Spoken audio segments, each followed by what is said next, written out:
ഇങ്ങനെ നിങ്ങൾ എന്നെ കാണുമ്പോൾ പെട്ടെന്ന് വിചാരിക്കും ഞാൻ എന്തെങ്കിലും നേഴ്സിൻ്റെ ക്യാരക്ടർ ചെയ്യാൻ പോവാണെന്നൊക്കെ വിചാരിക്കും. പക്ഷേ ശരിക്കും അല്ല, ഞാനൊരു പ്രേതമാകാൻ തീരുമാനിച്ചിരിക്കുന്നു. അപ്പം അതിന് വേണ്ടിയിട്ടുള്ള ഒരു വെള്ള സാരി ഉടുക്കലാണിത്. അപ്പോൾ ഇതിപ്പോൾ നേരത്തെ സീനിന് വേണ്ടി ചെയ്തിട്ടുള്ള ഹെയർ സ്റ്റൈലൊക്കെയാണ്, അതൊക്കെ നമുക്കിനി ചേഞ്ച് ചെയ്യണം. അപ്പോൾ ജസ്റ്റ് സാരി മാത്രം വൈറ്റ് ഉടുത്തു. അപ്പോൾ എനിക്ക് പെട്ടെന്ന് കണ്ടപ്പോൾ എനിക്കൊരു സംശയം, ഞാൻ നേഴ്സായിട്ടാണോ ചെയ്യാൻ പോണേന്ന്. അങ്ങനെ നമ്മൾ ഹെയറൊക്കെ ലൂസ് ഹെയർ ആക്കി ഇട്ടു.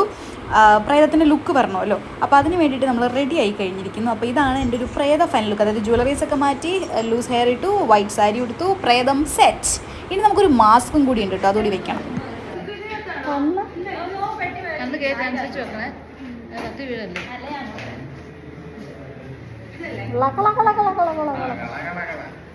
കാറ്റ് കിട്ടുന്നില്ലേ കണ്ടില്ലേ?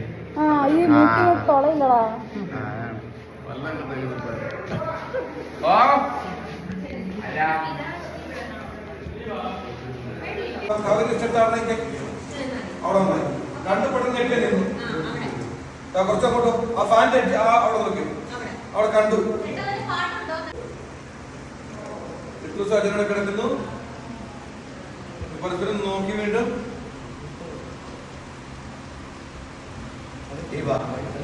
തുടങ്ങി കണ്ടു. അവിടെ അപ്പൊ ഈ കളിച്ചൊക്കെ നീയായിരുന്നോ? ഇതുവരെ കളിച്ചല്ല, ഇപ്പൊ കളിച്ച ഞാൻ എന്ത് കൊല്ല. ഓക്കെ, നിങ്ങൾ നോക്കൂ. ചോര ഛർദിച്ച് മാണിക്കുമ്പം തന്നെ കുറച്ച് ചത്ത് പറിച്ച് കിടക്കുന്ന ഒരു സുപ്രഭാതം അധികം വൈകാൻ എനിക്ക് കാണിച്ചതാ.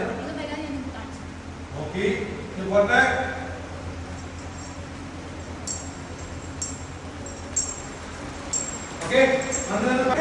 ആക്ച്വലി ഇത്രയും കഷ്ടപ്പാടുണ്ടായിരുന്നു കേട്ടോ ഈ ഒരു പ്രേത സീനിൻ്റെ പിന്നിൽ. കാരണം കുറേ പേര് ലൈറ്റിലും സ്മോക്കിനും പിന്നെ അതുപോലെ തന്നെ ഫാനിനും ഒക്കെ ചെയ്യാൻ വേണ്ടി ഒരുപാട് ആൾക്കാർ നമ്മുടെ ടെക്നീഷ്യന്മാർ ഓടി നടപ്പുണ്ടായിരുന്നു. അങ്ങനെയാണ് എനിക്ക് ഈ ഒരു പ്രേത ലുക്ക് വന്നത്. പിന്നെ കുറേ പേര് എനിക്ക് കളിയൊക്കെ എനിക്ക് മാസ്കിൻ്റെ ആവശ്യമേ ഇല്ല, അല്ലാതെ കണ്ടാൽ തന്നെ പ്രേത ലുക്ക് ഉണ്ട്. വെള്ള സാരിയും മുടിയൊക്കെ അയച്ചിട്ട് നടന്നു കഴിഞ്ഞാൽ അങ്ങനെ ഒരു പ്രേത ലുക്ക് ഉണ്ടെന്ന് എല്ലാവരും തന്നെ പറയാറുണ്ട്. പക്ഷേ സീനിൽ ആദ്യമായിട്ടാണ് ഒരു പ്രേതത്തിൻ്റെ സീനൊക്കെ ഞാൻ ചെയ്യുന്നത് കേട്ടോ.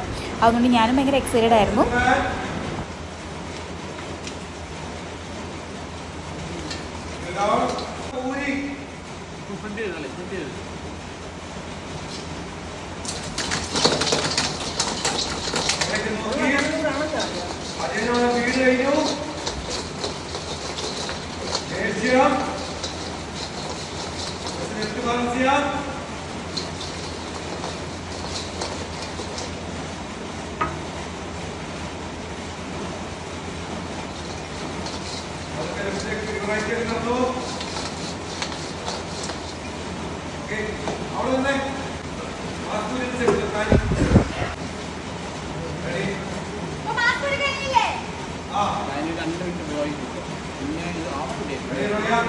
സാർ 2 മിനിറ്റ് വേണം കനലാവാൻ.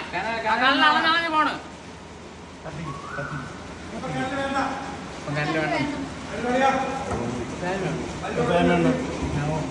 ഞാനിങ്ങനെ തപ്പി വെച്ചേക്കാം.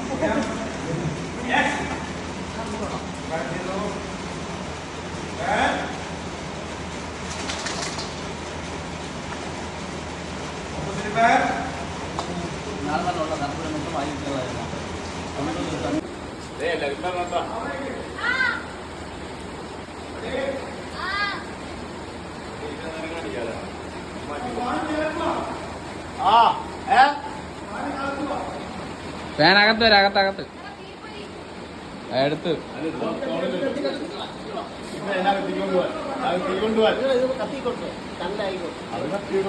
മതി. കനലായി കനലായി.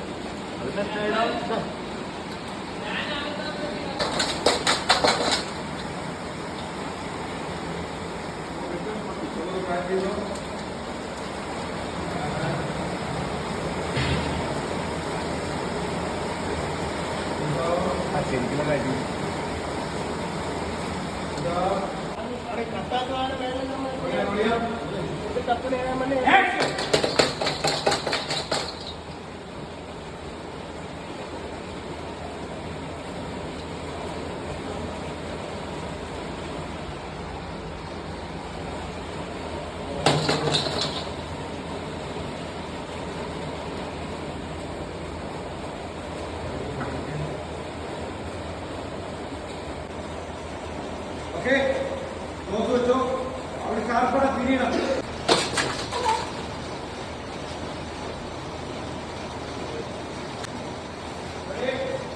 ഓക്കേണോ?